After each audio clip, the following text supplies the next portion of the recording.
Hey guys, and welcome back to the channel. My name is Ari.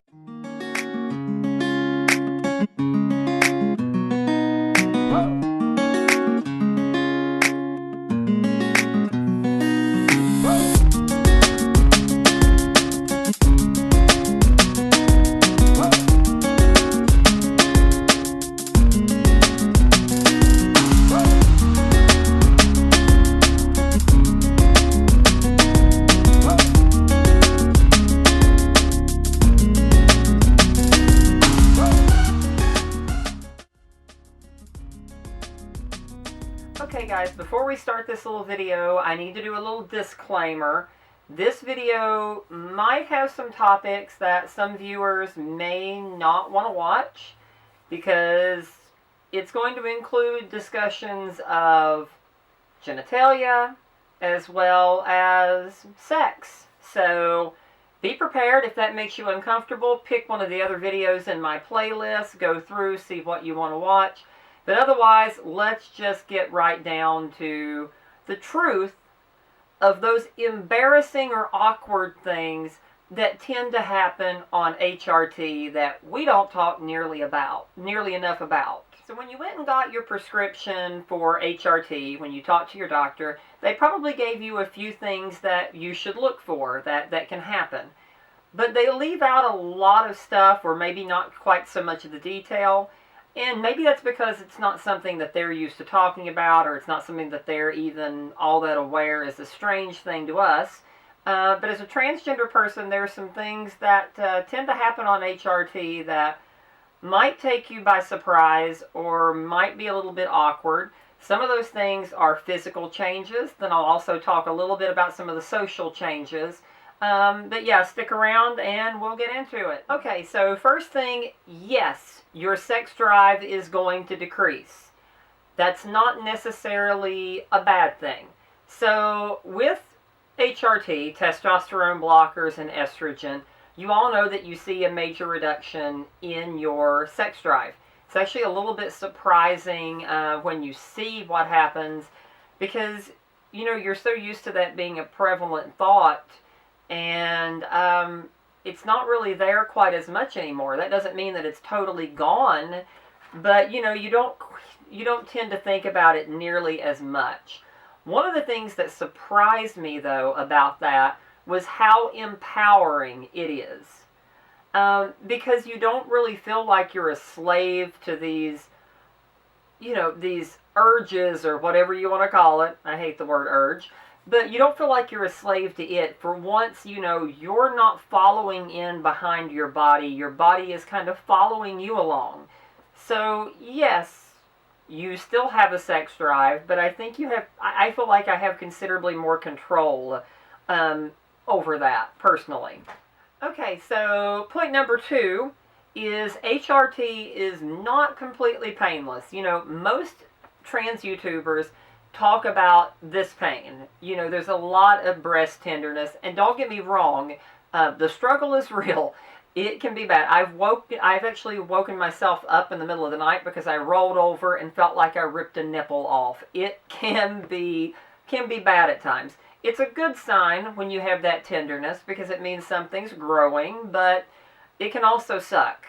But there is a part that we don't tend to talk about as much, and that's because it's a little bit more embarrassing, and that's the pain that happens below, and specifically in the testicles. So HRT causes something that's called testicular atrophy. Your doctor probably mentioned it. What they didn't mention was that it can hurt like a mofo, okay? So basically what happens is the boys are closing up shop, and there is definite decrease in volume, which is not a big deal. It's actually pretty comforting when you're a trans person. But the problem is that comes with a lot of pain. So I can't remember the exact time frame. I know it's in one of my HRT updates, but there was one point in time where for about 2 weeks, off and on, I was walking around like I had just taken a swift kick between the legs. It hurt to stand, it hurt to walk, it hurt to lay down. It was impossible to find a comfortable position to lay in. Forget concealing and tucking during that time frame because you are miserable and you feel terrible. So, obviously if it lasts for a long period of time, get checked out. For me, it only lasted like a couple of weeks off and on, and then it was gone, and it hasn't come back yet, which I don't expect it to because that part's kind of already closed up shop. But definitely something to keep in mind. Okay, so next point. This one's a little bit embarrassing, I guess, for a lot of people to say. But, we talked about how, with testicular atrophy, you're dealing with less volume. Well, that's not the only place that's going to look like it's taking up less space. So, you do start to see this, shall we call it downsizing, of other areas below the belt during that time frame as well, which, from the perspective of dysphoria, is not a bad thing.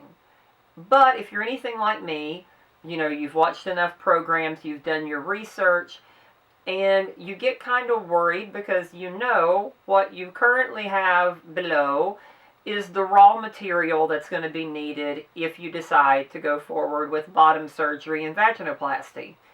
So that was kind of worrisome. You want to have enough raw material to do what needs to be done. So, little fact on that, you're not actually losing any of the skin tissue that you need. There's no need to worry about that. So enjoy the fact that tucking is and concealing is a whole lot easier if you're not someone who tucks, if you just conceal. It gets a whole lot easier.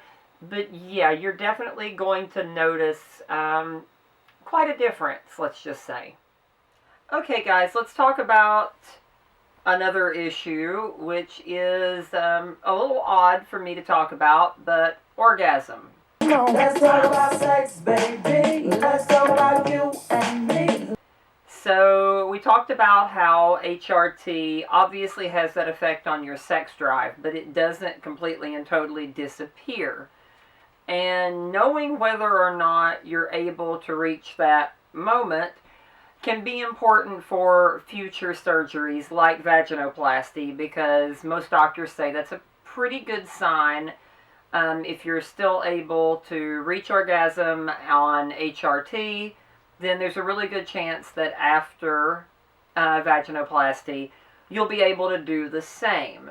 So what you will figure out, though, is it is a completely different experience after you've had the effects of hormone replacement therapy. And like I said, very awkward for me to talk about. But so from the male perspective, it's definitely a more intense thing. But again, from post HRT, you'll kind of notice it's more full body and definitely more in the stomach and the flutters and all of that. So it's very, very different comparatively. So yeah, just so you know, like I said, it is a good sign as to whether or not things will be working out well for you post-op, but expect it to be a very different experience than before you were on HRT. Okay guys, welcome back. Sorry for the noise in the background. So next up on the list is passing. And, I'm kind of hesitant to even talk about passing because it is a very touchy issue, because there are those people who aren't concerned with passing. And passing is really so subjective. I mean, it doesn't make you, whether or not you pass, doesn't make you less or more of who you are, of how you identify. Some people are very concerned with passing, some people aren't concerned at all, and then some of us are kind of concerned at some points and not at others. But, you know, for me, passing can be important. I live in a very small town, and I don't want to be the subject of any more issues of a target of discrimination any more than I already have. I've already had some experiences. I'll provide a link here that goes to one of my previous videos that talked about a couple of those experiences. So passing can be important. It can also make you feel better about yourself, which is a big deal for a lot of us. But passing does come with some new experiences. You know, finally being seen as who you are as a woman means checking a certain amount of that male privilege that we enjoyed before. And yeah, that kind of comes with the territory, but it will kind of help you understand a little bit more about what maybe your girlfriends have talked about. So, a few things. First, it can become harder and harder to actually be part of a discussion with cisgender men. Not because you're uncomfortable, not even because they're uncomfortable. If they just see you as passing and just see you as a woman, there is a tendency, at least I've noticed, that I get cut off a whole lot more than I used to. When I'm having a conversation, you know, if it's a group of men, there's a higher likelihood that I'm going to have to fight to make my point. And sometimes I just get frustrated and just, I'm done. No, I don't have anything. It's all good. But it can be more complicated to be listened to. One of the other things is the way that some men, especially some older gentlemen, react to you and interact with you. So before I started presenting as female, it wasn't uncommon, you know, in my day-to-day life dealing with retail work and customers, you know, you'd have that guy who's kind of yelling for your attention, and it's the, hey, sir, you know, to get your attention over there to ask you a question. You know, there's this whole issue of personal space, which is generally maintained. When you are presenting and passing as female, that changes a bit. I've had a number of occasions where I've just about jumped out of my skin because all of a sudden I had an older guy come up behind me a couple of times and put their arm around my shoulder and lean in to ask a question. It's kind of awkward, and I'm really big on my personal space.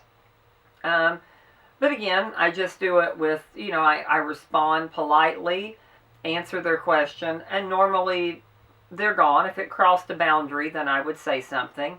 And most of them don't mean anything by it. It's just the way that they engage.